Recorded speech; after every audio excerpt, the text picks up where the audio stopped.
Welcome to Comcast Newsmakers. I'm Candace Kelly, and we're speaking with House Representative Alan B. Williams of District 8, who's here to talk about his proposed bills during what will be his final legislative session. Thank you so much for being with us today. Thank you for having me. I'm excited to be Absolutely. here. So let's first talk about body cameras, a bill that you have on the table that you want to force police to actually be more transparent, maintain better records so that the justice system can be carried out properly. What's going on now that has actually precipitated this bill? Well, it's a bill that I'm honored to co-sponsor with my colleague Chevron Jones out of Broward County, Florida.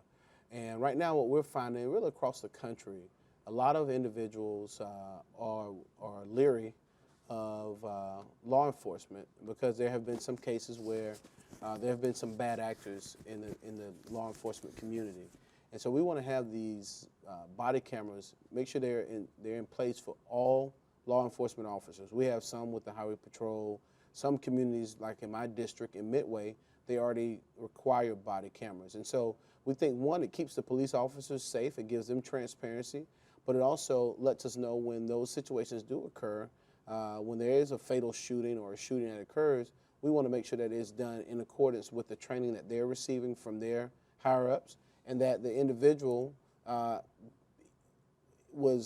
did not deserve it, or if they did, we want to make sure that, one, we keep the law enforcement officers safe, but we also provide protections to the community and to the general public. And part of this is training, major training for the police officers to make sure that everybody's on the same page. Right. It's at the end of the day, it's about making sure that we have as safe a community as possible.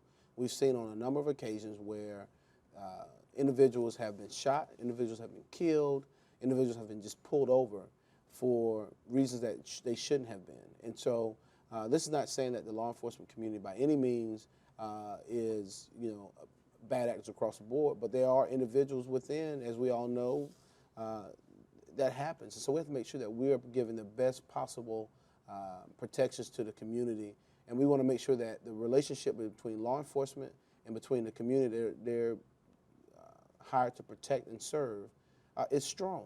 And I have a great appreciation and affinity for my law enforcement officers.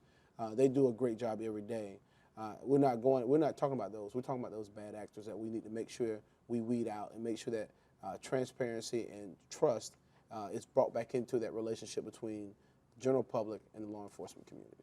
Another thing that you want to make sure that you address in this your last session is a commission on poverty, and that the millions of people who are under the poverty level is quite large in Florida.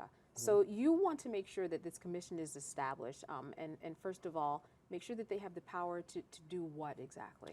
Well, we need to create this poverty commission. It's been almost 50 years since Lyndon B. Johnson declared a war on poverty.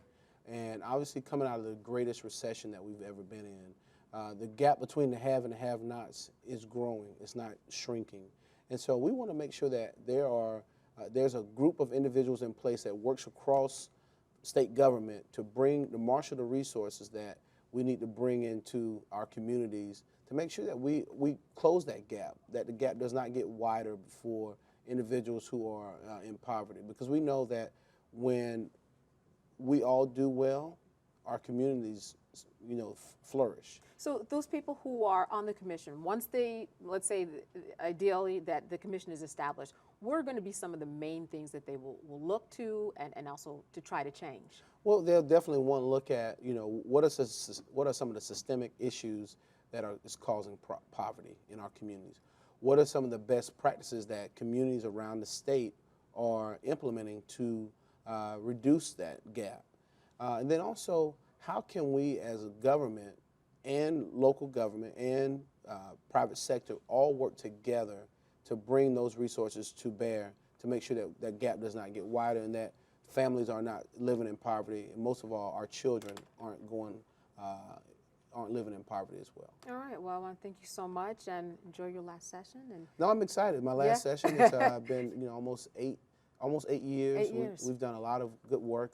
Proud of the Civil Rights Hall of Fame that we were able to put in place, the online voter registration bill that we were able to pass, and public service is something I think that all of us should do, whether it's elected office or some other board. But it's important that we all get engaged in our community If we don't, then our communities suffer. And so it's up to us to be the change that we seek. All right. Well, thank you, and thank you for your service. Good to Well, see I you. appreciate it. Thank you for having me here today. We've been speaking with House Representative Alan B. Williams on this edition of Comcast Newsmakers from the state capitol.